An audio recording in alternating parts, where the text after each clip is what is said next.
యేసుక్రీస్తు నామములో మీ అందరికీ శుభములు తెలియజేస్తూ ఉన్నాను. ప్రియ దేవుని బిడ్డలారా, మనము శ్రమానుభవ కూటాల్లో ఉన్నాము కనుక మీరందరూ రాత్రికాల సమయంలో జరుగుతున్నటువంటి ఆరాధనలో పాల్గొంపులు పొందాలని ప్రేమతో మీకు తెలియజేస్తూ ఉన్నాను. ఇది నా వాక్యము. విలాప వాక్యములలో 5వ అధ్యాయము 21వ వచనాన్ని, యెహోవా నీవు మమ్మను నీ తట్టు త్రిప్పిన ఎడల మేము తిరిగేదము, మా పూర్వస్థితి మరలా మాకు కలుగు చేయము. సరే మాట్లాడకండి, ఎప్పుడో మాట్లాడుతుంది. అది ఎలా పడితే ఇలా మర్చిపోతాను.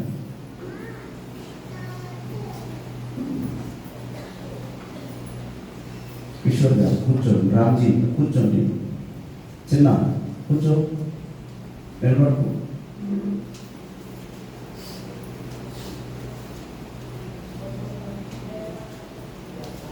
ప్రియ దేవుని బిడ్డలారా, ఈ విలాప వాక్యములలో ఇర్మియా ప్రార్థన చేస్తున్నాడు. ఏమని ప్రార్థన చేస్తున్నాడంటే, మా పూర్వస్థితి మరలా మాకు కలుగజేయము. పూర్వస్థితిని దేవుడి దగ్గర అడుగుతా ఉన్నాడు. యెరూషలేము యొక్క స్థితిగతులను బట్టి ఈ విలాప వాక్యములను శోకపూరిత గ్రంథము అంటాం. శోకపూరిత గ్రంథము, ప్రలాపించేటటువంటి గ్రంథము, విలపించేటటువంటి గ్రంథము. ఈ యొక్క గ్రంథములో చాలా అమూల్యమైనటువంటి ప్రార్థన ఉన్నది,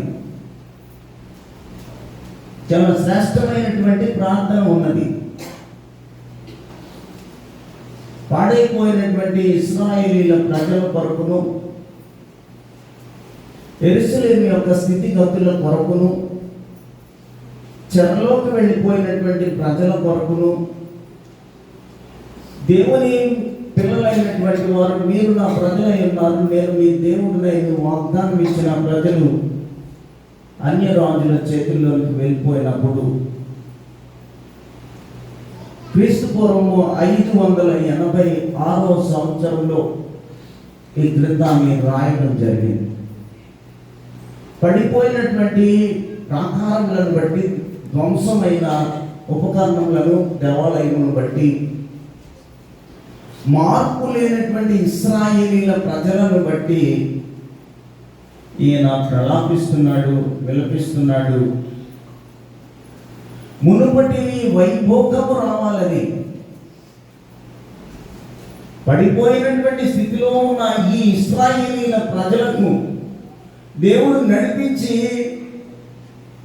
ఆ కొండలో దున్ని ఎరువు వేసి పెంచినట్లుగా మేము పచ్చని ఒలీవ కొమ్మ వలెను, ఫలించని ద్రాక్షావళిలా మేము ఉండాలని, మునుపటి జీవితం మాకు కావాలి ప్రభు అని ఇశ్రాయేలీల కొరకు ఇర్మియా విలపిస్తున్నాడు. ఏమిటి వైరాగ్యము? ఏమిటి వైరాగ్యము అంటే, ఇక ఇశ్రాయేలీల ప్రజల మీద విరక్తి పుట్టింది. వైరాగ్యం అంటే విరక్తి పుట్టింది. ఎంతగానో అయిష్టత కలిగింది ఇర్మియా. మార్పు లేని ప్రజల కొరకు ఎంత ప్రార్థన చేసినా వ్యర్థమే. మార్పు లేని పట్టణం కొరకు ఎంత ప్రార్థన చేసినా వ్యర్థమే. మార్పు లేని జీవితాల కొరకు ఎంత విజ్ఞాపన చేసి అంగలార్చినప్పటికీ కూడా వ్యర్థమే. అందుకే వైరాగ్యము, నిరాశ, నిస్పృహ. ఎన్నిసార్లు నీ కొడుకును నువ్వు బంధలించిన మారకపోతే నీకు నిరాశే. ఎన్నిసార్లు నీ కుమార్తెను మందలించినప్పటికీ నీ దారిలోనికి రాకపోతే నీకు నిరాశే, విముఖత. నిరాశ, విముఖత, విరక్తి, అయిష్టత, ఇవన్నీ కనబడుతూ ఉన్నాయి. ఇశ్రాయేలు ప్రజల గురించి కూడా ఇర్మియాకు ఇదే దుఃఖం. కడుపును పెట్టిన బిడ్డలు త్రోవ తప్పిపోతే, కడుపును పెట్టిన కుమార్తె మాట వినకపోతే, కడుపును పెట్టినటువంటి నీ తోడబుట్టినటువంటి చెల్లి మార్గం తప్పిపోతే, నీ తమ్ముడు చేయలేకపోతే, ఇలా ఊహించుకుంటున్నాడు ఇర్మియా. నా దేవుని యొక్క ప్రజలు, నా ప్రజలు. కన్నీరు కాస్తున్నాడు, అంగలారుస్తున్నాడు ప్రజల కొరకు. శ్రమానుభవ కూటాల్లో మనం ఉన్నాము కదా. రక్షణ లేదు, ప్రజల కొరకు నువ్వు విలపించాలి. ఆధ్యాత్మికమైనటువంటి జీవితం లేని ప్రతి మనిషి కొరకు మనం ప్రార్థన చేయాలి. మన మాటన దేవుని రాజ్యం లోకానికి వస్తే ఏమోనో. కాబట్టి ఈయన అంటున్నాడు, మా పూర్వస్థితి మరలా మాకు కలుగు చేయమంటున్నాడు. పట్టణం వైపు చూశాడు, ఇశ్రాయేలు వైపు చూసి, అయితే మరి ఇక్కడ యేసుక్రీస్తు ప్రభు ఏం చేస్తున్నాడు? ఒకసారి వెళ్ళిపోదాం, మళ్ళీ వద్దాం ఆయనకి. ఒక సువార్త 22వ అధ్యాయము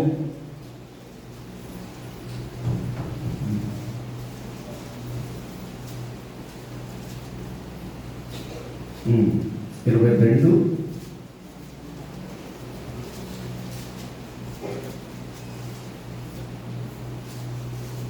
యేసు పేతురును చూసి, ఎన్నో వచనం? 60. చూడండి, 61. అప్పుడు ప్రభు తిరిగి పేతురు వైపు చూచెను. చాలండి. అక్కడ ఇర్మియా ఎవరు చూస్తున్నాడు? యెరూషలేములో ఉన్నటువంటి ప్రాకారములను, మందిరమును, ఇశ్రాయేలీయుల ప్రజలను చూస్తున్నాడు. అక్కడ అన్ని కనబడుతున్నవి అన్ని కూడా ఆందోళనే. ఒకటి స్థిరత్వం లేదు, ఒకటి పటిష్టమైనది లేదు, విశ్వాసం లేదు, నమ్మకం లేదు, యథార్థత లేదు, పవిత్రత లేదు, దేవుని యందు విధేయత లేదు, దేవుని యందు భక్తి లేదు, దేవుని యందు విశ్వాసం లేదు, దేవుని స్తుతించడం లేదు. శ్రమ వచ్చేసింది, శ్రమ తీసుకునేపోయారు.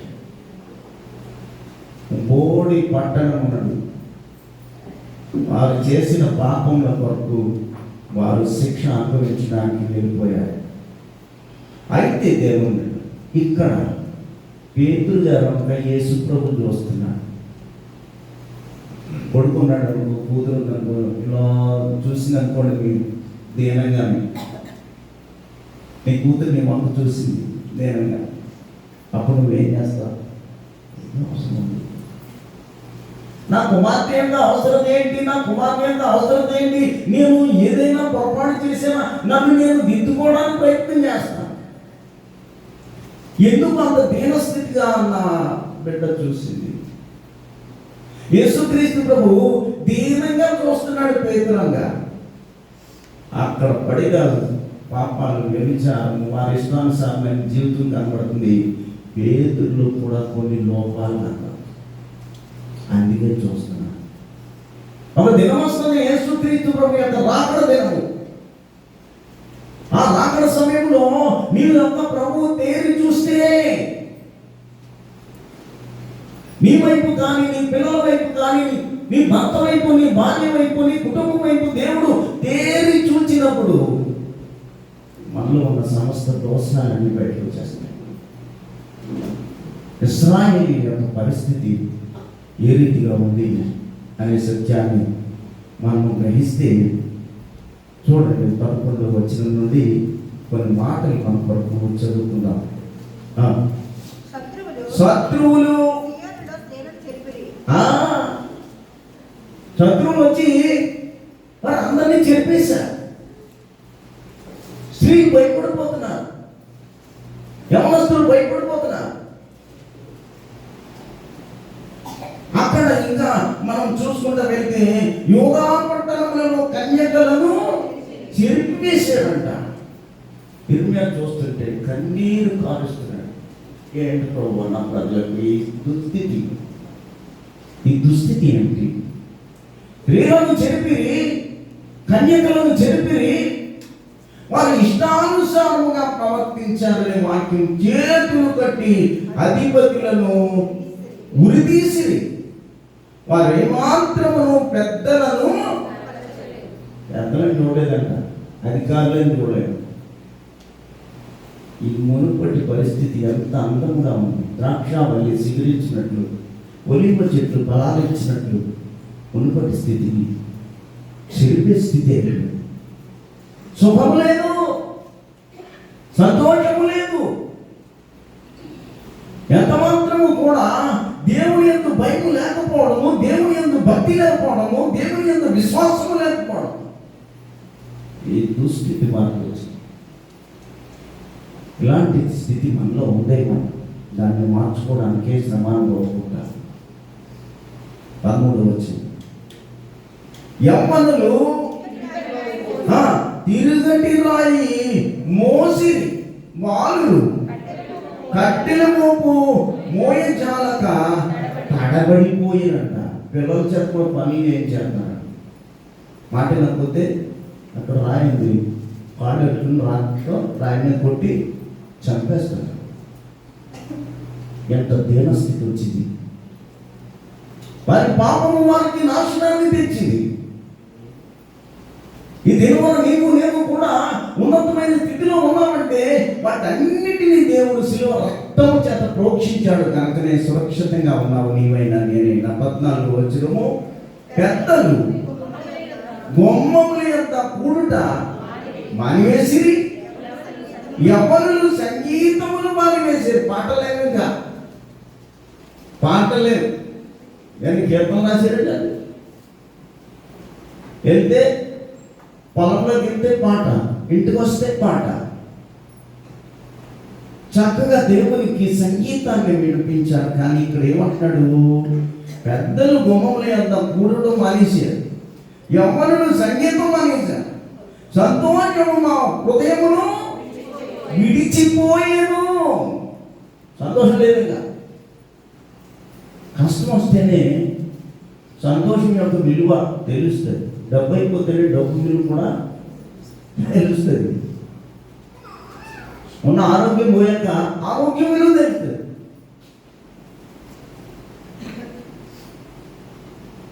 ఎండమావులాగా యవ్వనమంతా కలిగిపోయాక, వృద్ధాప్యం వచ్చాక యవ్వన స్థితి జ్ఞాపకం చేసుకుని అమ్మా అప్పుడు అంటారు. అప్పుడు అంటారు ఎలా ఉండేవాళ్ళు. నాట్యము దుఃఖముగా మార్చమని అన్నది. మా తల మీద నుండి కిరీటము పడిపోయాను, మేము పాపం చేసి ఉన్నాము, మాకు శ్రమ వచ్చి పడిపోయింది అని ఇస్రాయేలు మాట్లాడుతున్నాను. శ్రమ వచ్చి పడిపోయింది. చూసారా?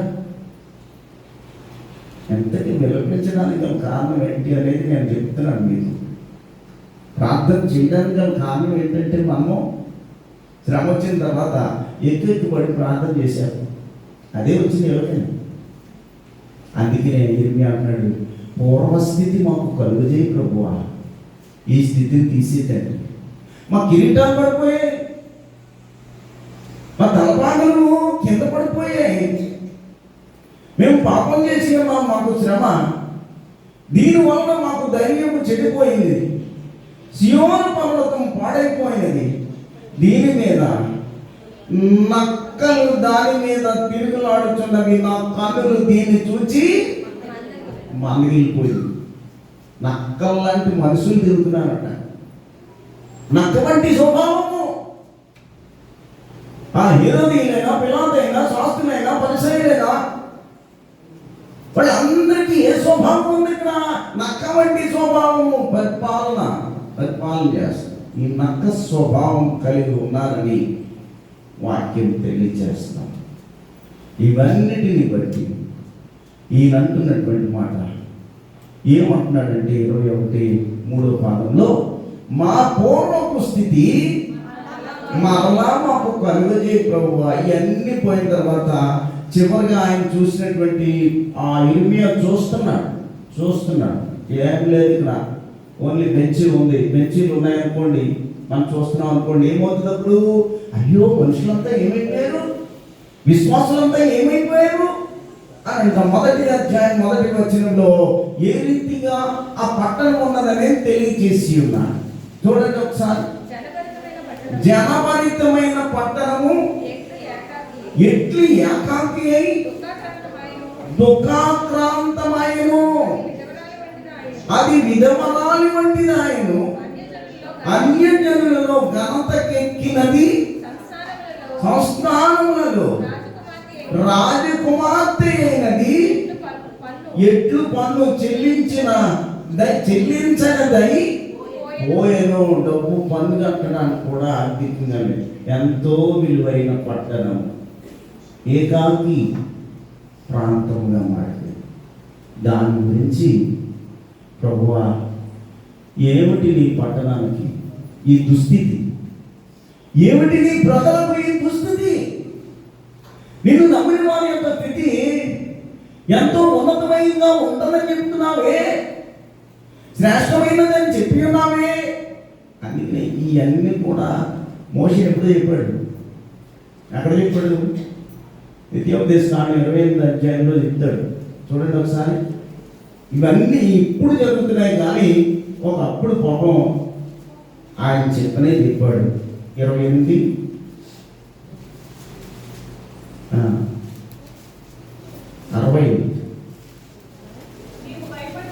ఆ జనములలో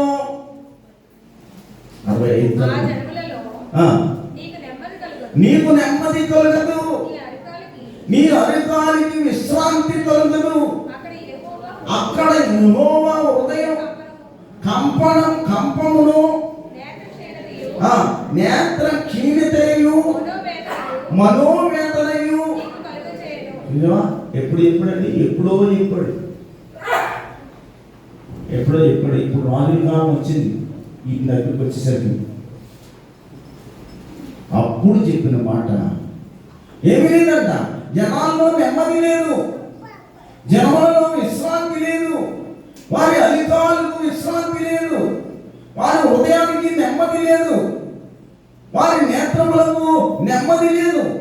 మనోవేదన దుఃఖాక్రాంతులై దేవుని విమర్శించారు, దేవుని దూషించారు, దేవుని వ్యతిరేకంగా విగ్రహాలను చేసుకొని వారు పూజించినందుకు వచ్చినటువంటి శ్రమ ఇది దుఃఖము. ఈ శ్రమను బట్టి ఆయన విలపిస్తా ఉన్నాడు. ప్రభువా, పూర్వపు స్థితిని మాకు కలుగజే తండ్రి. ఇప్పుడు నలిగిపోతా ఉన్నాము, శ్రమల్లో ఉన్నాము, దుఃఖంలో ఉన్నాము, వేదనలో ఉన్నాము. ఎంతగానో మా పాప స్థితిని ఒకసారి జ్ఞాపకం చేసుకుని మమ్మల్ని కనికరించము తండ్రి, మమ్మల్ని కనికరించము అని ఈ యొక్క ఇర్మియా ప్రవక్త ఊజల్ బొమ్మలు అక్కడ చూస్తాము. 10వ అధ్యాయం ఇర్మియా గ్రంథం 10వ అధ్యాయం 10వ వచనంలో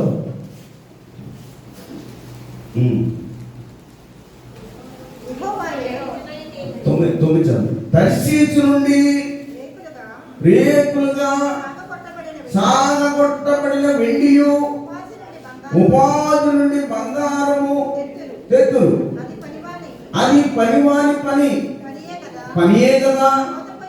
పోతపోయేవాడు దాన్ని చేసెను.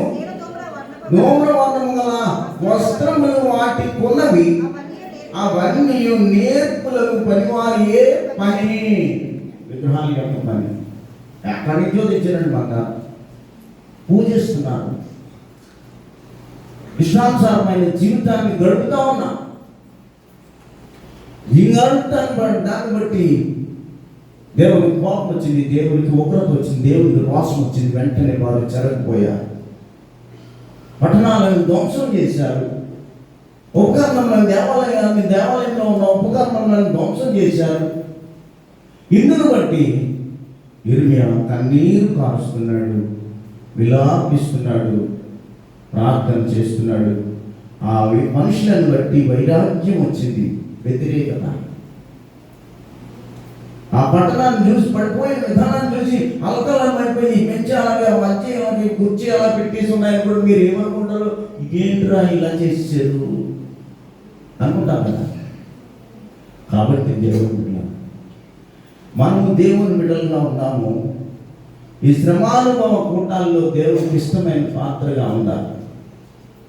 ప్రభువా దేవా అని నిత్యము నీ పాపములను ఒప్పుకొని, వారు చెడిపోయినటువంటి ప్రజలు సంసోను వేశ్యతో ఉన్నప్పుడు పాపం చేసి చనిపోయారు. మరి సౌలు పరిశుద్ధతలోనికి వచ్చిన తర్వాత దేవుడు అంగీకరించాడు, కానీ పరిశుద్ధులను అందరినీ శిక్షించాడు. పరిశుద్ధులను శిక్షించాడు. పాపం కదా.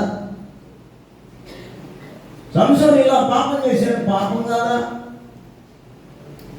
ఇకపోతే అననీయ సప్ఫీరాలు కొంతవరకు వచ్చి దేవుణ్ణి తిరస్కరించారు. వాళ్ళు పాపము, ఈ పాపం వల్ల వచ్చే జీతము. కనుక ఇశ్రాయేలు ప్రజలను యెరూషలేము పట్టణం చూశాడు, పట్టణం వేసే చూశాడు, ఇలా తేరి చూసేసరికి పట్టణంలో అన్ని దుష్కార్యములే, అంత పాపపు స్థితి. ఎంత మాత్రము మొదటిసారి వచ్చినప్పుడు గుర్తుపట్టలేదు, ఆయన ఎవరు లెక్క చేయలేదు. అయినా స్వార్థ చేశాడు, రక్షింపబడిన వాడు పరలోకం వెళ్తాడని చెప్పారు. రెండోసారి వచ్చినప్పుడు పట్టణం చూసి కన్నీళ్లు కార్చాడు వేసాడు. ఇప్పుడు పట్టణం చూసి యిర్మీయా కన్నీళ్లు కారుస్తున్నాడు, కన్నీళ్లు కార్చి దుఃఖిస్తున్నాడు, విలపిస్తున్నాడు, రోధిస్తున్నాడు, ప్రలాపిస్తున్నాడు.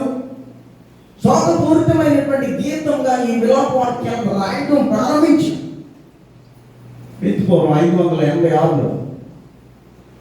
కనుక దేవుని బిడ్డలారా, ఇప్పుడు మనము ఈ శ్రమానుభవ కూటాల్లో మనం ఉన్నాం కాబట్టి యెరూషలేము యొక్క దుస్థితిని చూచి యేసుక్రీస్తు కన్నీరు కార్చినట్లు, దాని దుస్థితిని చూచి యిర్మీయా కన్నీరు కార్చినట్లు, నిన్ను నన్ను చూచి యేసుక్రీస్తు ప్రభు కానీ ప్రవక్తలైన వారు కానీ కన్నీళ్లు కార్చే రీతిగా మనం జీవించకూడదు.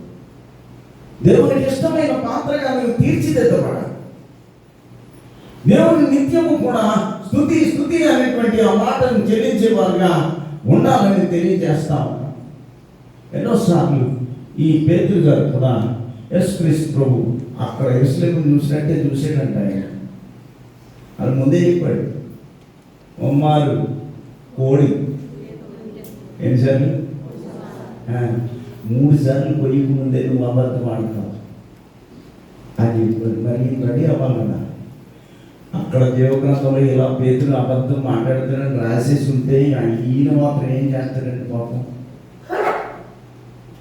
మన జీవితం పుడతాము, ఎలా చచ్చిపోతామో ఎవరికి తెలియదు, ఎంతవరకు బ్రతుకుతామో తెలియదు. భగవంతుడు చేసే పని ఏంటంటే నీ స్థితిగతులన్నీ ముందే రాశా. ఎవడు అభ్యంతరము పొందినప్పటికీ కూడా నీ పక్షమున నేను మాత్రం అభ్యంతరం పడను తండ్రి. అవసరమైతే నా ప్రాణాన్ని పెడతాను, అవసరమైతే నీ కొరకు నేను చచ్చిపోతాను అన్నాడు. కానీ మాట తప్పాడు. అందుకనే పేతురులో ఉన్నటువంటి ఆ గుణాలను తేరి చూస్తున్నాడు యేసు ప్రభు. ఆ గుణాలను తేరి చూస్తున్నాడు. అందుకే పేతురు సిమోన్ అనేటువంటి పేరు, కేఫా అనేటువంటి పేరు, బండ అనేటువంటి పేరు, ఆయనకి ఎన్ని పేర్లు ఉన్నాయి చూడండి. జాలరి అనేటువంటి పేరు, కపెర్నహూము వాడు జాలరి, శిష్యులందరికంటే పెద్దవాడు, అందరినీ దారిలో పెట్టవలసిన వాడు, అందరికీ తప్పు దిద్దవలసిన వాడు, అందరి పక్షాన మాట్లాడవలసిన వాడు, అందరినీ నిలదీయవలసిన వాడు. ఈ పెద్దోడే తప్పు చేసాడు. పెద్దవాడు నేను ఎప్పుడు అబద్ధమా ప్రభువా, నువ్వు చనిపోతే చనిపోతా, నీ గట్టుగా నీకంటే ముందు నిన్ను చంపాలంటే ముందు నన్ను దాటి కావాలి. అంత డబ్బు కొట్టినటువంటి పేతురు తప్పు కాబట్టి దేవుని బిడ్డలారా, ఇశ్రాయేలు చేసిన పాపాన్ని బట్టి వారికి శిక్ష వచ్చింది. నీవు నేను మునుపటి గతి ఏ రీతిగా ఉంది, ఇప్పుడు గతి ఏ రీతిగా ఉంది. మునుపటి స్థితి నాకు కావాలని ఇర్మియా అడిగినట్లుగా, ఒకవేళ మునుపు నువ్వు ఎంతో యథార్థంగా ఉన్నావేమో, సత్యంగా ఉన్నావేమో, విశ్వాసం కలిగి ఉన్నావేమో, నమ్మకం కలిగి ఉన్నావేమో, పవిత్రంగా ఉన్నావేమో, మునుపటి దినమున దాని నుండి జారిపోయేవు. ఒకసారి జ్ఞాపకం చేసుకో, ప్రభువా నన్ను జ్ఞాపకం చేసుకోవని మనం నిత్యము ప్రార్థన చేసేవారుగా ఉండాలి. వెళుతూ తేరు చూస్తే ఆయనలో కొన్ని లోపాలు కనపడుతున్నాయి. కోడి వీడమే కాదు, కోడి వీసినప్పుడు అబద్ధం ఆడటమే కాదు, ఆయనలో చాలా మొదటిది ఏంటంటే గర్వం కనపడుతుంది, గర్జించే గుణం. చిన్న తప్పైనా పెద్ద తప్పైనా గాండ్రించేస్తాం మనం చాలామంది. ఎదుటివాడి యొక్క తప్పును మనం చూస్తాం కానీ మన తప్పుని ఎంత మాత్రం మనం గుర్తించం. ఎదుటివాడి యొక్క గర్వాన్ని మనం చూస్తాం కానీ మన గర్వాన్ని మనం గుర్తించం. ఎదుటివాడి యొక్క విశ్వాసాన్ని చూస్తాం కానీ నమ్మకాన్ని చూస్తాం, పవిత్రతను చూస్తాం. నీ నమ్మకాన్ని, నీ పవిత్రతను నీవు బలిపెట్టిన వడపోసుకున్నావు అంటే ఎదుటివాడిని చూసేటప్పుడు వాడి ఈ యొక్క గర్వమైనా ఏదైనప్పటికీ కూడా ఒక్కొక్కసారి మనం పెద్దగా పేతురు పెద్దవాడు. సువార్తకు శిష్యులను నడిపించవలసిన వాడు అబద్ధం ఆడుతున్నావు. ఆ చూపులో ఎన్ని అర్థాలు ఉన్నాయంటే, ప్రభు పేతుని చూస్తే, ఈ దినం నిన్ను చూస్తే, నన్ను చూస్తే ఒకవేళ ఏదైనా కనబడతామో ఒకసారి పరిశీలన చేసుకోవాలి. పిల్లలు పెంచుట్లో కానీ, పిల్లలు నడిపించుట్లో కానీ, నీ భర్త పట్ల విధేయత కలిగి ఉండట్లో కానీ, నీ భార్యను నిర్లక్ష్యం చేయట్లో కానీ, నీకున్న వ్యక్తిగత జీవితంలో కానీ ఒక రాళ్ళు కనబడుతున్నాయేమో. ఒక యేసు ప్రభు నీ వంక నా వంక చూస్తే పేతులాగా ఈ యొక్క ఉద్రేకము, కోపము, గర్వము. అందుకనే వాక్యంలో ఉంటుంది కదా, 16వ అధ్యాయంలో చూడండి ఒకసారి, మత్తయి సువార్త 16వ అధ్యాయం 22.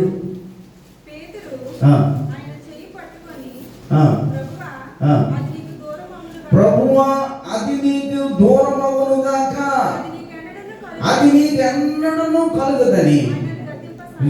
గద్దించమంటే ఏంటంటే కోపమే కదా, కోపం వస్తుందని. పేతురు నేడు రేపు శిలువకి వెళ్ళబోతున్నాను నేను. ప్రభు మాట్లాడు, ఈ దినము నేను ప్రభు మాట్లాడు, శిలువలోనే వెళుతున్నాను నేను, నువ్వు ధైర్యం కలిగి ఉండు పేతురు అని చెప్తుంటే, అది నీకు దూరం అవునుగాక, అది ఎంత మాత్రం నేను రాను, నేను శిలువకి వెళ్ళలేము నేను.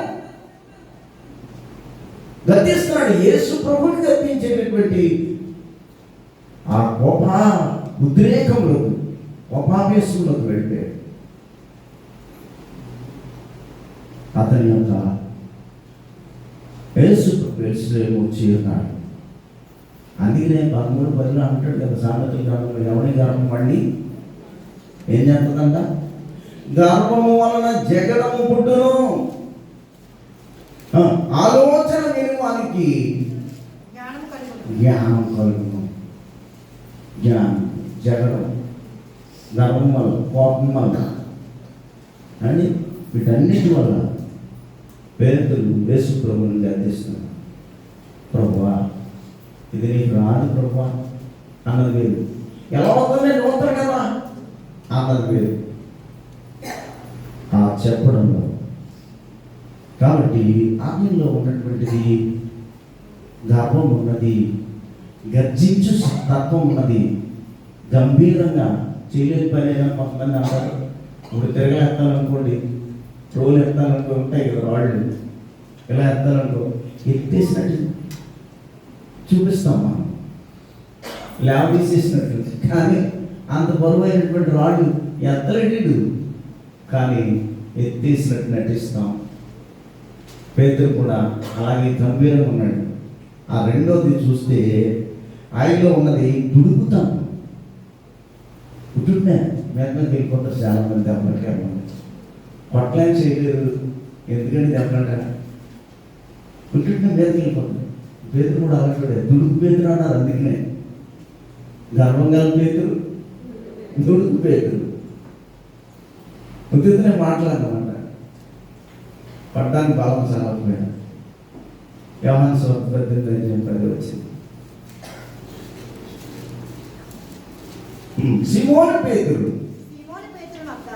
వద్ద కత్తి ఉండినందున అతడు దానిని దూసి ప్రధాన యాజకుడు దాసుని కొట్టి అతని కుడి చేతిని, ఈ గుర్తింది దొరుకుతాను కాదు, ఇది అయితే నిజమే. ఇది దొరుకుతాను చివరి నరికేసేటంటే దొరుకుతాను, మరి నిజం కదా. ఒక జ్ఞానం ఉన్నది, దొరుకుతాను ఉన్నది. వీటన్నిటినీ కూడా యేసుక్రీస్తు ప్రభు ఏం చేస్తున్నాడంటే ఆయన మొహంలో ఉన్నటువంటి తేరు ఇవన్నీ చంపలేని కావు. ఈ నాలుగు నుంచి నాతో పరిచర్యలో ఉన్నాము, నా వాక్యాలు విన్నాము, నా మాటలు విన్నాము, నా నడవడిని చూసాము, నా మనస్తత్వాన్ని గమనించావు. ఇదిగో శ్రేష్టమైనటువంటి విత్తనంగా నేను తీర్చిదిద్దాను అనుకున్నాను. కానీ నువ్వేం చేస్తున్నావు అంటే నీలో ఉన్న గర్వాన్ని చంపలేదు, నీలో ఉన్నటువంటి ఆ దుడుకుతనాన్ని తీసివేయలేదు. ఇది ఆయన చూపుకి అర్థం. ఆయన చూపుకి, దేవుని యొక్క చూపుకి అర్థం. ఆ దుడుకుతనం తీసాడు, కత్తి వచ్చాడు ప్రభు నట్టుకోండి. అన్నంతా చేశాడు, చెవిన చేసాడంటే అన్నంతా చేసినట్టే కదా. మనమే ధైర్యం అంతే గంక ఆయనలో తేరు చూచినప్పుడు ఆయనలో ఉన్నటువంటి కొన్ని దోషములు కనపడుతున్నాయి. పేతురు, నువ్వు కోడిపోయే సమయానికి 3 సార్లు నేను ఎదుగునని దొక్కుతావు, అబద్ధం ఆడతావు. మూడోది ఏంటి? ప్రార్థన లేని సోమరితనం. ప్రార్థన లేని సోమరితనం. ఇక్కడే ఒకటి లోపలికి వెళ్ళి ప్రార్థన చేసి వస్తాం. వచ్చేసరికి ఏం చేస్తున్నారు వీళ్ళు? నిద్రపోతున్నారు. నిజమే, అందరూ నిద్రపోతారంటే రాత్రికాల సమయంలో 7 to 8 పెట్టాము. ఇంకెక్కువ వద్దులే, మళ్ళీ నిద్రపోతారండి. 7 to 8 ఆ 8 ఇవ్వడానికే చాలా ఎన్నో సమస్యలు వస్తున్నాయి. నిద్ర, సోమరితనం, సోమరి 6 సాంతారు. సోమల యొక్కకు, సీమల యొక్కకు వెళ్ళము, వాటిని నడతలు చూసి నేర్చుకో. చదవండి. సోమరి సీమల యొక్కకు వెళ్ళము, వాటి నడతలు కనిపెట్టి జ్ఞానం తెచ్చుకోను. సోమరి ఎందాక నీవు పండుకొని ఎందుకు?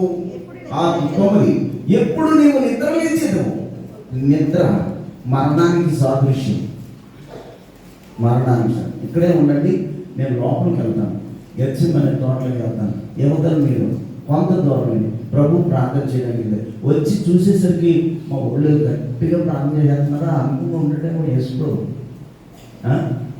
ఆమె తెలుగు బాప్టిస్ట్ చర్చ్లో 7 to 8 కాదు, ఎంతసేపు అంటే అంతసేపు చేసేస్తారు శిష్యులు అనుకున్నాడు. ఆయన పాపం తీరా ఆయన 14 మార్క్స్ వద్ద 37 వచ్చేసరికి చక్కగా కునుకు మీద కునుకు లాగేస్తున్నారండి. చూడండి ఒకసారి.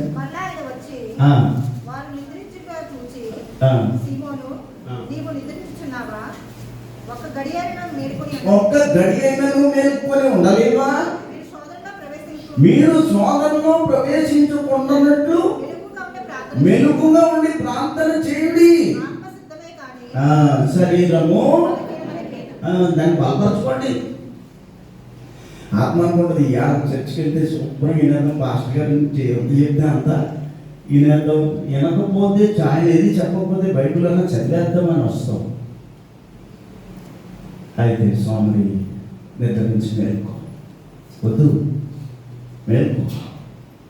సోమరి ఇంత బాగా చెప్తున్నాడైనా. అందుచేత నిద్రించుతున్న నీవు మేల్కొని మృతులలో లేవు, క్రీస్తుని మీద ప్రకాశించనని చెప్పాను. వెంటనే లేచారు, ప్రార్థించి.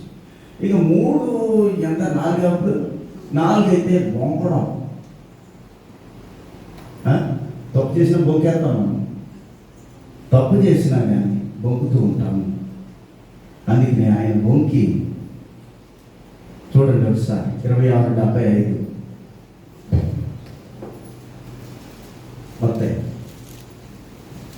ఒకటి గర్వము ఆయనలో కనబడుతున్నది, దుడుకుతనము ఒకటి కనబడుతూ ఉన్నది, సోమరితనం అనేటువంటి నిద్ర ఒకటి కనబడుతూ ఉంది, బొంకుట అబద్ధమాడడం అనేటువంటిది కూడా కనబడుతుంది. కనుక కోడు కూయక మునుపు నీవు నన్ను ఎరుగనని ముమ్మారు చెప్పిన వారి యేసు తనతో అని నా మాట పేతురుకు జ్ఞాపకము తెచ్చుకొని వెలుపలకు పోయి దుఃఖపడి ఏడుస్తున్నాడు.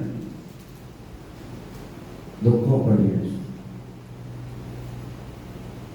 ఎంత బాధపడ్డాడు. ప్రభు తేరు చూడడంలో ఇంత అర్థం ఉంది. ఈ వంక చూస్తే మీ గాయాలను ఒకసారి లెక్క పెట్టుకోవాలి. నా వంక చూస్తే నాకు తగిలిన దెబ్బలను జ్ఞాపకం చేసుకోవాలి. మీ పిల్లలకు తగిలిన దెబ్బలు, వారి పాపస్థితి ఎలా ఉంది, విశ్వాస జీవితం ఎలా ఉంది, లెక్క పెట్టుకోవాలి. లెక్క పెట్టుకుంటున్నాడు పేతురు. ముమ్మారు అబద్ధమాడాడు. అందుకనే సామెతల గ్రంథం 12:22 అబద్ధమాడు పెదవులు దేవునికి ఏమైనవని దేవుని వాక్యంలో. చాలు దేవునికి ఇష్టం లేదు అబద్ధమాడు పెదవులు. దేవుని సంతానంలోకి వచ్చి దేవుని దగ్గర బ్రతికి దేవుని ఇష్టానుసారంగా మనం జీవిస్తున్నాం అని అనుకుంటూ అబద్ధం ఆడుతాడు. అబద్ధం ఆడుతున్నాడు. ఇక ఆడేసరికి తెలిసింది అలా ఆడకూడదు. ఇంకేముంది, పాలు జారితే గొద్దులు పడిపోవచ్చు, నోరు జారితే తీసుకోలేదు. మరి చెప్తలేదు, మీకు వచ్చు కానీ చెప్తలేదు అంతే. ఇక్కడ వస్తే చెప్తారేమో. సరే, కాబట్టి కాలు జారితే లాక్కోవచ్చు అంట, మాట జారితే లాక్కోలేండి. మాట జారి ఆల్రెడీ ముందు చెప్పాడే నువ్వు అబద్ధం ఆడతావు. వచ్చేసరికి మాట తప్పిందా. ఇక మీకు మనం చెప్పిన 4 విషయాలు, పేతుల్లో కనబడుతున్న విషయాలు. ఒకటి గర్వము, గర్జించుట, ఇవన్నీ కనబడ్డాయి. రెండోది గర్వం కాబడింది. రెండోది దుడుగుతాం. చాలా దుడుగుతాం. దెబ్బలంటే గొప్ప వెళ్ళిపోతాం. పాపం చేయడానికి గబగబా వెళ్ళిపోతాం. ఎవరినో విమర్శించడానికి గబగబా వెళ్ళిపోతాం. ఎవరినో దూషించడానికి గబగబా వెళ్ళిపోతాం. పేతురు చేసిన విషయాలు కూడా ఇలాగే కనబడుతున్నాయి. అందుకే ప్రభు అలా తేలి చూస్తున్నాడు. ఇక 3వది ఏంటి? సోమరితనం, ప్రార్థనలు ఉంటాను. రాత్రులు నువ్వు బయలుదేరుతావు కానీ ప్రార్థన చేసుకో. ఇంటికి వస్తావు క్షేమంగా, దేవుడిని నడిపించాడు, తీసుకొచ్చాడు, ప్రార్థన చేయడు, కృతజ్ఞత చెప్పవు. ఈయన అదే చేశాడు. చెప్పడం కనుకనే భుజం తట్టి కూర్చొని ప్రార్థన చేయని చెప్తే అలా కూడా నిద్రపడేది. మనలో ఉన్నాను ఒకసారి మనం పరిస్థితి చేసుకోవాలి. 3, 4 బొంకే తత్వం, బొంకేటటువంటి తత్వం. కొన్ని విషయాల్లో మనం కూడా అలా బొంకేస్తూ ఉంటాం. అన్నిటికంటే ముందుగా ఈయనకు ఉన్నటువంటి గొప్ప ఇదేంటంటే పిరుగుతాం. బొంకేటటువంటి తత్వం ఉంది, పిరుగుతాను కూడా ఈయనలో కనబడుతుంది. ఒక్కొక్కటి యేసుక్రీస్తు ప్రభుకి అద్దంలో కనబడినట్లుగా పేతురు యొక్క ముఖంలో ఈ స్వభావాలన్నీ కనబడుతుంది. ఎంత ప్రభు యొక్క ఆలోచన విధానం. 55 చూడండి. ఇప్పుడు 26 మత్తయి సువార్త 55. అయితే ప్రవక్తల లేఖనము నెరవేరినట్లు ఇదంతా జరిగినని చెప్పారు.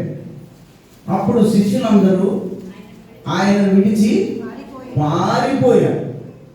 మొట్టమొదటి పారిపోయినాడు ఈయన పేతురు గారు. దూరం నుండి చూస్తున్నాడట,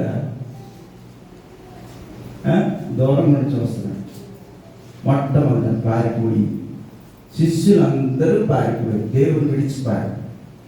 కాబట్టి వీటన్నిటినీ కూడా యేసుక్రీస్తు ప్రభు పేతురు యొక్క ముఖంలో చూస్తున్నాడు. ఇర్మియా చూశాడు యెరూషలేము పట్టణాన్ని, ఇర్మియా చూశాడు ఇశ్రాయేలు ప్రజలు, ఇర్మియా చూశాడు అక్కడ స్థితిగతులను, అక్కడ చేస్తున్న పాప స్థితిని.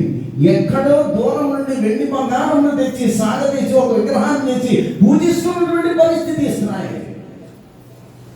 అందుకనే దాన్ని చూసి ఆ ఇర్మియా కన్నీరు కాలుతున్నాడు. పడినటువంటి గోడలను బట్టి, శిథిలమైపోయిన దేవాలయం బట్టి, శిథిలమైపోయిన ఉపకరణలను బట్టి, శిథిలమైపోయిన ప్రతి విశ్వాస యొక్క జీవితాన్ని బట్టి మన జీవితం కూడా శిథిలమైతే దాన్ని కట్టుకోవలసిన బాధ్యత ఈ శ్రమానుభవ కూటాల్లో ఉన్నది.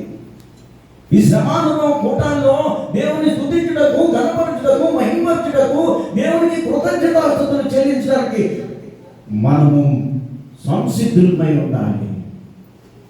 అందుకనే ఇర్మియా ఆ ప్రజల కొరకు ఆయన ఎంతగానో కన్నీరు కార్చుతున్నాడనేటువంటి సత్యాన్ని వాక్యంలో రాయబడి ఉన్నది. కాబట్టి చివరిగా పాపపు గుంపులో చేరడం, పాపపు గుంపులో చేరడం. ఒకటి ధర్మం ఉన్నది, రెండు దుడుకుతనం ఉన్నది, మూడు సొంతతనం ఉన్నది, బొంకేటటువంటి లక్ష్యం ఉన్నది, ఇక పిరికితనం కూడా ఆయనలో ఉంది. ఇవన్నీ కూడా యేసుక్రీస్తు ప్రభు. ఇవన్నీ ఎక్కడున్నాయండి? యెరూషలేము పట్టణంలో కూడా, ఆ ప్రజల్లో కూడా ఉన్నాయి. ఆ ఉన్నాయే ఈ పేతురులో కనపడుతున్నాయి. పేతురు పాపపు గుంపులో చేరాడు. 22 అక్కడ మనం చదువుకున్న వాక్యమే. 55 అంతటా కొందరు నడిమొంగుట మంట వేసి చుట్టూ కూర్చుండి నప్పుడు పేతురును వారి మధ్యలో కూర్చుండేది. పాపపు గుంపులో చేరాడు. ఒక స్నేహము దేవునితో వైరం. చించని చెప్పాలి మీరు, చించని కూడా చెప్పకపోతే ఎలాగా? లోక స్నేహము దేవునితో వైరం చెప్పట. గంక అక్కడ ఉన్నటువంటి గుంపు పాపపు గుంపుతో చేరాడు. నేను కాదమ్మా, నేను కాదమ్మా, నేను కాదు.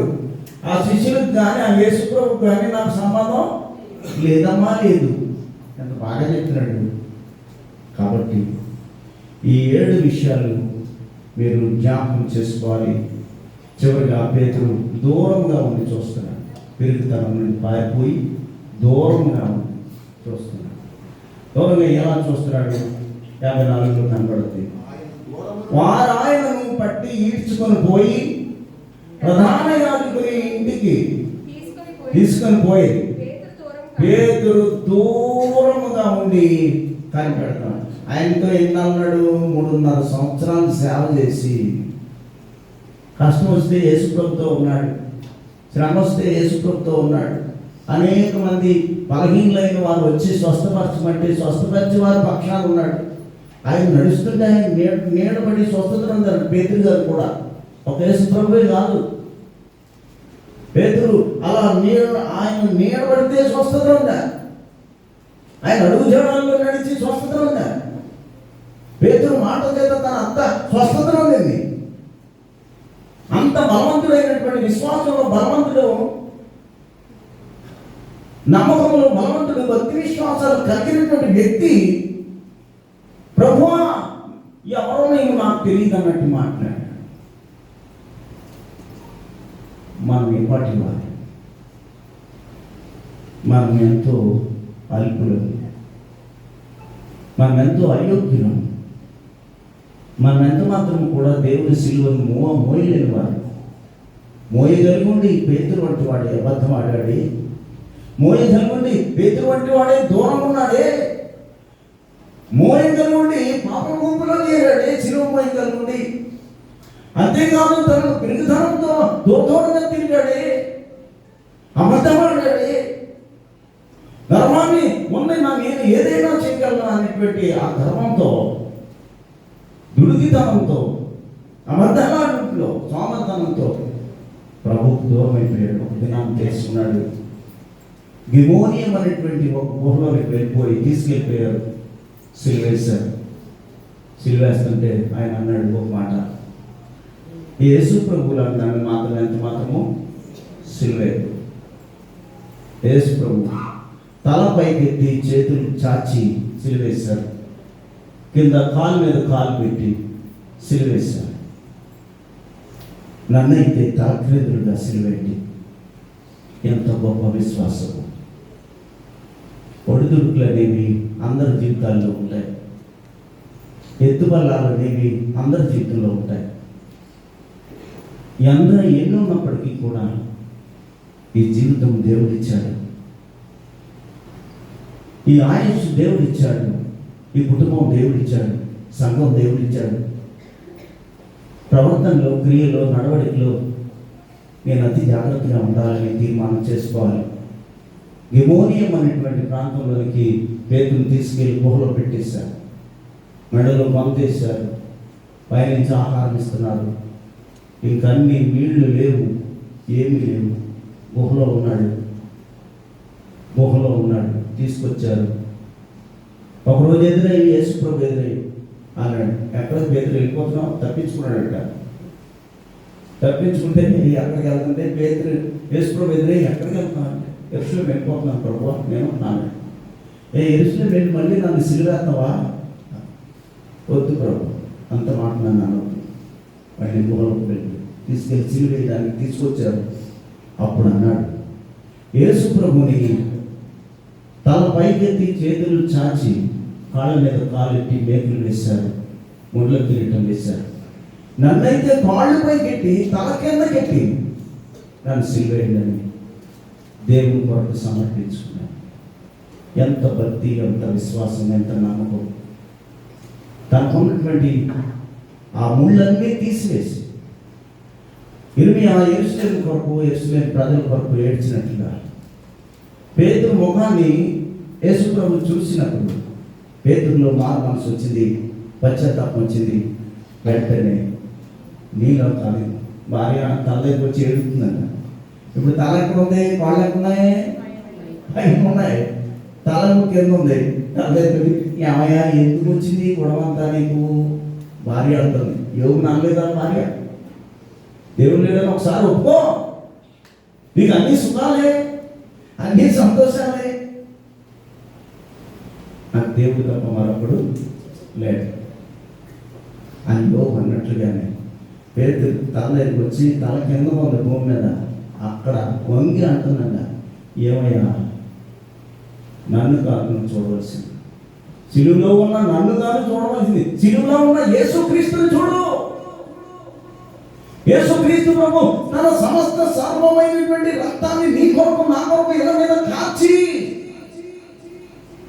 ప్రాణం పెట్టి నిన్ను నన్ను అక్షరించాడు రక్తము చేత.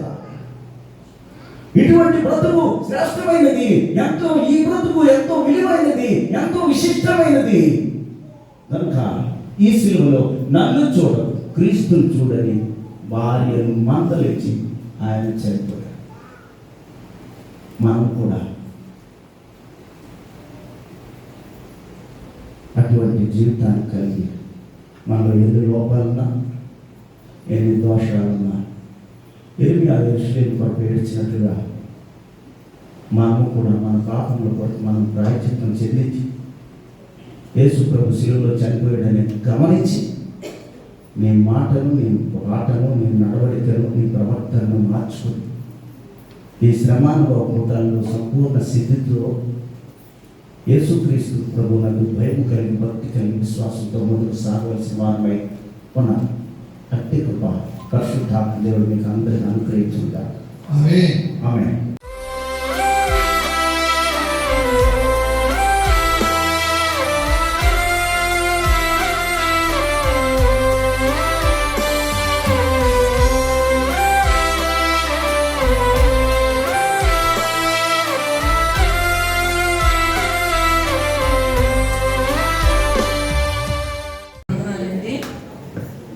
దేవుడు ఉదయకాలన దేవుడు నాకు ఒక మిరకల్, ఒక అద్భుత కార్యం గురించి మీతో షేర్ చేసుకోవాలనుకున్నాను. ఆల్రెడీ నేను 2 చోట్ల నేను షేర్ చేసుకున్నాను. ఏంటంటే నాకు డిసెంబర్ 13వ తారీఖున ఈ సాయంత్రము నేను యూరిన్లో నుంచి రక్తం వచ్చిందండి. కంప్లీట్ రెడ్ కలర్లో, యూరిన్ అంతా కూడా రెడ్ కలర్ వచ్చిందండి.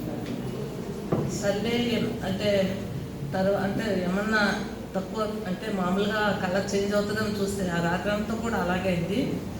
నెక్స్ట్ డే మా బాబు నన్ను తీసుకెళ్ళి రాజమండ్రిలో జోసెఫ్ హాస్పిటల్లో అక్కడ టెస్ట్ చేస్తే ఏదో యూరినరీ ట్రాక్ట్ ఇన్ఫెక్షన్ ఉందన్నట్టుగా చెప్పారు. బాగా సివియర్గా ఉన్నది అన్నారు. దాంతోపాటు చిన్న సిస్ట్ కూడా ఉందండి, చిన్న ఇంత గడ్డ కూడా ఉన్నదని చెప్పి డయాగ్నోస్ చేశారండి. అనేసరికి మా పాప అల్లుడు ఢిల్లీలో కూడా వాళ్ళు కూడా కంగారు పడ్డారు. అదేంటో తెలవాలి సిస్టు, మరి తెలవాలి కదా యూరినరీ బ్లాడర్లో.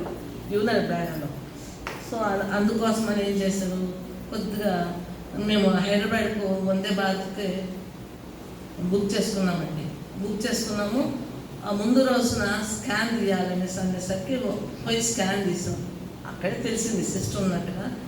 ఇంక ఏమైంది, అక్కడ రాజమండ్రి నుంచి కాకినాడకి వస్తున్నాను. నెక్స్ట్ డే మేము హైదరాబాద్కి వెళ్ళాలని వస్తుంటే అక్కడే నాకు యూరిన్ బ్లాక్ అయిపోయిందండి. యూరిన్ రావట్లేదు, చిన్న డ్రాప్స్గా వచ్చేస్తుంది కానీ రావట్లేదు. సరే వస్తా ఉంటుంటే మన ఇక్కడ సామంపాడు దాటాక పెట్రోల్ బంక్ దగ్గర టాయిలెట్ ఉంటే అక్కడికి వెళ్దామంటే అక్కడ రాలేదు. కానీ రోడ్డు మీదనే అంత మొత్తం అట్లా యూరిన్ పాస్ చేశానండి. ఇలా ఉండేసరికి మా బాబుతో అన్నాను, నా వల్ల కాదురా, నేను హైదరాబాద్కి రాలేను, నాకు ఇక్కడే ఎక్కడన్నా కానీ ట్రీట్మెంట్ ఇచ్చేసి వెళ్దాం డాక్టర్ దగ్గరికి అంటాను. మా అల్లుడి గారికి చెప్పించేసి రాజమండ్రిలో ఏదో స్టార్ హాస్పిటల్లో ఆయన న్యూరాలజిస్ట్, ఆయన దగ్గర తీసుకెళ్ళాం. రాత్రి 9-10 గంటలకు నన్ను అడ్మిట్ చేసేసారు.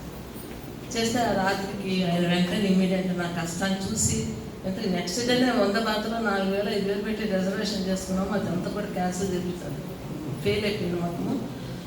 ఆ హాస్పిటల్ నెక్స్ట్ డే మార్నింగ్ బొలిడే నుంచి హార్ట్ స్పెషలిస్ట్ వచ్చిన హార్ట్ చూశారు, అన్నీ చూసారు, చెక్ చేశారు. వెంటనే సిస్టోస్కోప్ చేయడానికి నన్ను ఆపరేషన్ థియేటర్కి తీసుకెళ్ళిపోయారు. మరి ఈ 60 దాటిన వాళ్ళకు జనరల్ అనెస్థీషియా ఇవ్వకూడదు, కానీ ఆయన సాహసించి ఇచ్చాడు. ఎందుకంటే స్పైనల్ ఇవ్వాలి మామూలుగా, ఆయన ఇచ్చాడు. సరే 40 నిమిషాలు అన్న మనిషి 1.5 గంట 2 గంటల దాకా పట్టింది. నాకు మళ్ళీ దేవుడు ఇమీడియట్గా కాన్షియస్ ఇచ్చాడు. సరే వెంటనే నాకు బెడ్లోకి తీసుకెళ్ళారు. నాకు ఏం జరిగిందో కూడా నాకు ఏం తెలియట్లేదు. మా బాబుకు చెప్పారు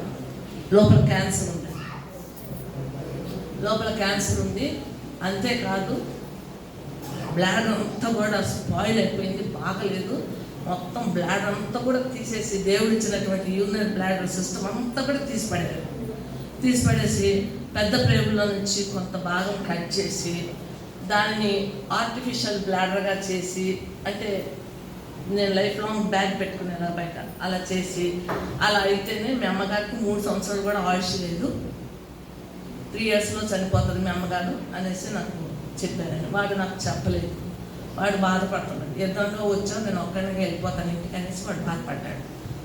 సరే కాదనేసి మా హైదరాబాద్ కిమ్స్ హాస్పిటల్లో మా అక్క కొడుకు వాడు యూరాలజిస్ట్, వాడు సిఎంసీ చదివాడు, గోల్డ్ మెడలిస్ట్, సూపర్ స్పెషల్ అన్నీ చేశాడు. మీరు ఇక్కడికి వచ్చేయండి. ఆ డాక్టర్ కూడా చెప్పాడు, మీది ఏమవుతుందండి, మా ఆంటీని పంపించేసాను అంటే ఇతను అన్నీ కూడా చేసేసాడు. సరేనేసి ఇంకా వీడేమని అంటే లేదంటే మేము హైదరాబాద్కి వెళ్ళిపోతాం నెక్స్ట్. ఇంత వాడు కూడా డిసైడ్ అయిపోయాడు, ఆంటీకి ఇంకా పెద్ద ఆపరేషన్. ఈయన అన్నాడు 8 గంటల ఆపరేషను, 8 లక్షలు తెచ్చుకోండి అనేసి రాజమండ్రి అని చెప్పాడు. 8 hours ఆపరేషన్ అవుతుంది, 8 lakhs తెచ్చుకోండి, తీసుకోండి అర్జెంటుగా, మీరు మీ అమ్మకి, లేకపోతే మీ అమ్మకు కూడా ఆవిషయం లేదు మీరు. ఇంకా కాదనేసి కిమ్స్కి వెళ్ళిపోయాను హైదరాబాద్కి.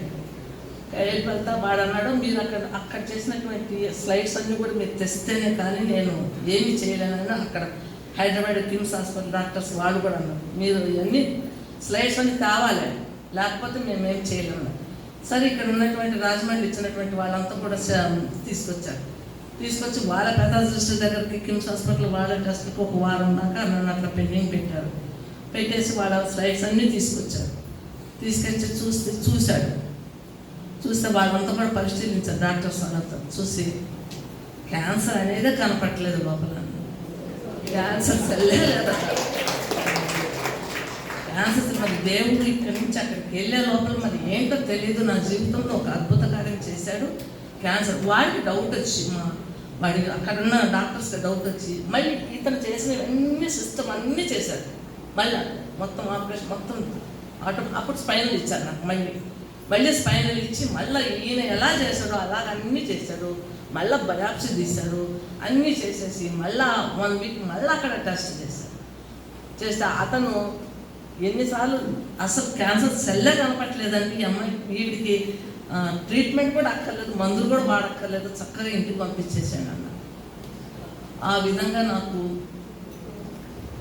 డిసెంబర్ 13వ తారీఖు నుంచి జనవరి 13వ తారీఖు లోపల ఇంత అంటే మైండ్ అంత నాకేం చెప్పలేదు బాబు, కానీ అన్నీ జరుగుతూ ఉంది. మా పాపేమో అక్కడ 3 lakhs 4 lakhs అక్కడ బ్యాంక్ నుంచి వాళ్ళు డ్రా చేసి ఇది చేసి అంతా రెడీ చేశారనమాట నన్ను అదే లోపల మార్చడానికి. నాకు నిజంగా చాలా గొప్ప దేవుడు అని నాకు సహాయం చేశాడు. దీనికంటే ముఖ్యంగా ఏం చెప్పాలంటే 6వ తారీఖున నాకు కిమ్స్లో చేశారు ఇది. 5వ తారీఖున మా అన్నయ్య కూతురు ఇంట్లో ఉన్నాను నేను. అక్కడ తెల్లవారుజామున ప్రార్థన చేసుకుని అలా మగతగా వచ్చింది. అలా మగతకు వచ్చేసరికి చక్కగా క్లియర్గా నాకు 2011 ఫిబ్రవరి 4వ తారీఖున దేవుడిచ్చిన వాగ్దానము నాకు చక్కగా కనపడిందండి. ఏంటంటే నీ బిడ్డలు ఆస్వాదించబడదురు, నీ బిడ్డలు విస్తరించబడదురు, అది చూచుట కొరకే నీ ఆయుష్ పెంచుతున్నానని చెప్పాడు. అంటే ఆపరేషన్ ముందు రోజు ఆపరేషన్ 6వ తారీఖున జరిగింది, సోమవారం నాడు జనవరి 6. 5వ తారీఖు తెల్లవారుజామున నాకు క్లియర్గా చక్కగా కనపడిందండి. నాకు చాలా ధైర్యం వచ్చేసి అలాగే చేశారు. అది ఏంటంటే అది ఎందుకు వచ్చిందంటే ఫిబ్రవరి 11వ తారీఖున నేను రాజమండ్రిలో మామూలుగా నేను రిటైర్డ్ అయిపోయిన కాడి నుంచి కూడా నేను ఎక్కువగా సేవలోనే ఉన్నానండి. అక్కడికి ఆ 4వ తారీఖున మా ఇల్లు first floor, ground floor, second floor కూడా ఉందండి. గ్రౌండ్ ఫ్లోర్లో పాస్టర్ గారు తన చర్చిని రన్ చేసుకుంటున్నారు. నేను ఫస్ట్ ఫ్లోర్లో ఉన్నాను. అక్కడికి పక్క అవతల చర్చ్ మెంబర్ వాళ్ళ బాబు బర్త్డే అయితే నేను సాయంత్రం వెళ్ళానండి వాళ్ళ ఇంటికి. వెళ్తే అప్పుడే కేరళ నుంచి జాన్సన్ గారని ఒక ప్రవచించే ఆయన ప్రార్థన పాస్టర్ గారు దైవజనుడు వచ్చాడండి. వాళ్ళందరూ కూడా గ్యాదర్ చేశారు, ఆయన వస్తున్నారని. నేను కూడా ఆయన బర్త్డే పిలిస్తే నాకు ఏదో విషయం మీద నేను చాలా వేదన పడుతూ అందరికంటే లాస్ట్లో మెట్ల కాడ కూర్చొని ఏడుస్తూ ఉన్నానమాట. ఆయన మెట్లెక్కి నన్ను దాటుకుంటా వెళ్తూ, నా కుమార్తె నువ్వు ఏడవద్దు, నీ కన్నీళ్ళు తొడవబడతాయి, నువ్వు ఏడవద్దు అంటే దేవుడు చెప్తున్నాడు నువ్వు ఏడవద్దని ఆయన చెప్పుకుంటూ వస్తున్నాడు. అది చెప్పుకుంటే వీళ్ళందరూ ఎవరు ఏడ్చేది నువ్వని వాళ్ళు గ్యాదరం ఏడుస్తున్నా కానీ అది నన్నే నాకు అర్థమైపోయింది. కొద్దిసేపు కూర్చొని ఇంటికి వచ్చేసాను. నేను సెకండ్ ఫ్లోర్లో పాస్టర్స్ వర్క్ అని ఒక ప్రత్యేకమైన గది కట్టాను, కిటికీ ఉందండి.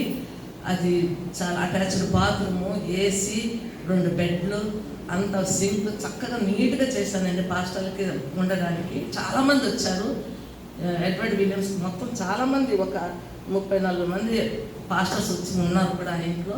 కింద ఉండేదాన్ని నేను. అక్కడికి పొద్దున్నే రాత్రికి ఈ పాస్టర్ గారికే నాకు కావాలి అంటే కింద పాస్టర్ గారికి అయితే నేను తాళాలు ఇచ్చి పాస్టర్ గారిని ఉండమని అన్నాను.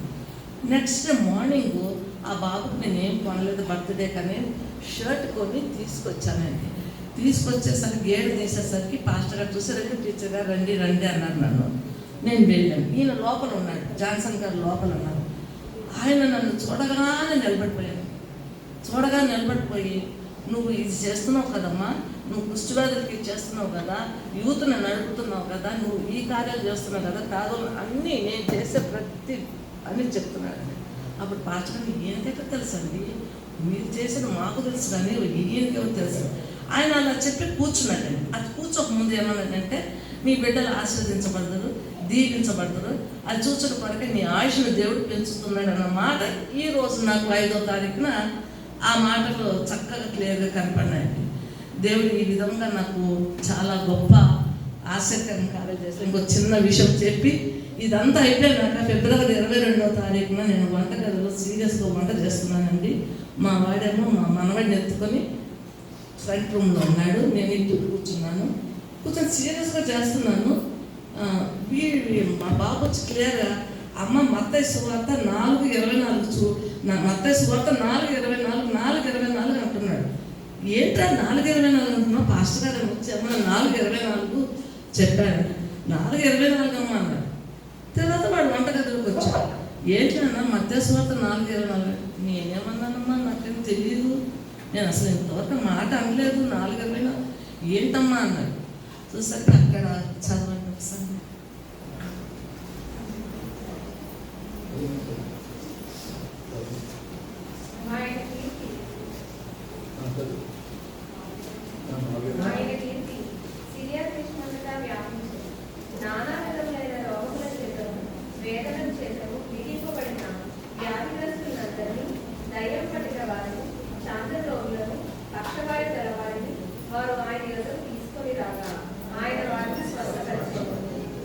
దీవించున్నారు.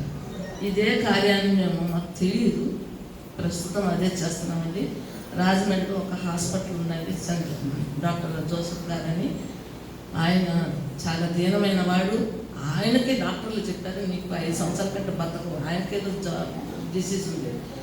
ఆయన ప్రార్థన ద్వారా తన ఆయుష్ పెంచుకున్నాడు, సొంత హాస్పిటల్ పెట్టుకున్నాడు. బయట 1,00,000 ఏది ఆయన 30, 40, 50 వేలకు పేద మెయిన్ సేవకులకి, పాస్టర్లు పిల్లలకి, పాస్టర్లకి ఆయన హాస్పిటల్ పెట్టాడండి. మీరైనా కూడా వెళ్ళొచ్చండి, మేము డైరెక్ట్ చేస్తాం. అక్కడ ఐసీ ఒక 30,000, 40,000 తీసుకుంటుంటే ఆయన 9,000 తీసుకుంటున్నాడండి. అంత గొప్పగా ఉందండి. ఇంకొకటి అమలాపురం హాస్పిటల్ దగ్గర ఒక మిషనరీ హాస్పిటల్ మోరీలో మిషన్ హాస్పిటల్ ఉందండి. అక్కడ కూడా చాలా తక్కువ, అన్ని డిపార్ట్మెంట్లు ఉన్నాయి. మేము 2 సార్లు మేము 2-3 పేషెంట్లు కూడా తీసుకెళ్ళి చూపించి నేను తీసుకొచ్చానండి.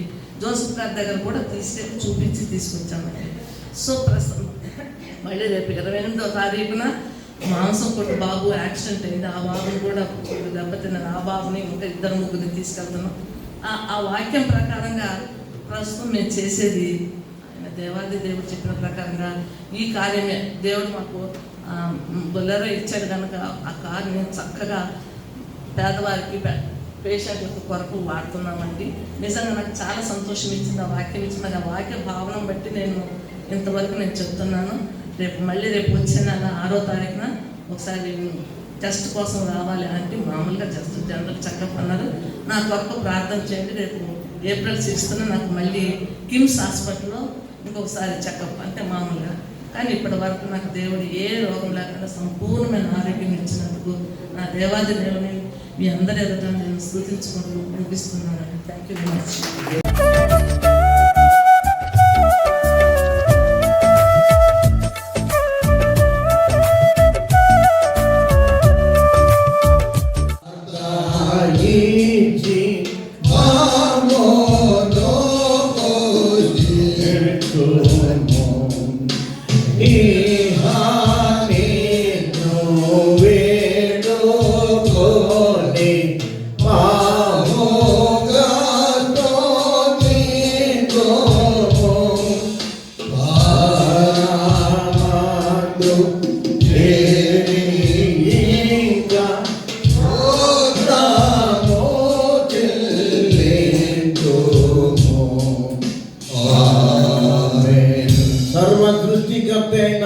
దేవుని ప్రేమ, కృపా, సత్య సంపూర్ణుడైన యేసు క్రీస్తు కృప, ఆదరణకర్త అయిన పరిశుద్ధాత్మని ఆదరణ, అన్యోన్య సహవాసం కూడి వచ్చిన మనకును, దినము రాలేనటువంటి వారికి, ఆయా దేశాలలో ప్రాంతాలలో ఉన్న సంఘ సభ్యులకు, ప్రాముఖ్యంగా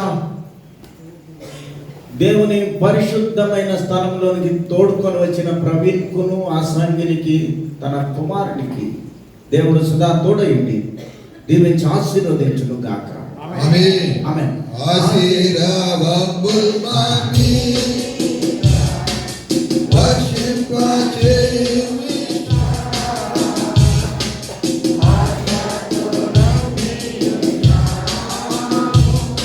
నీ సత్య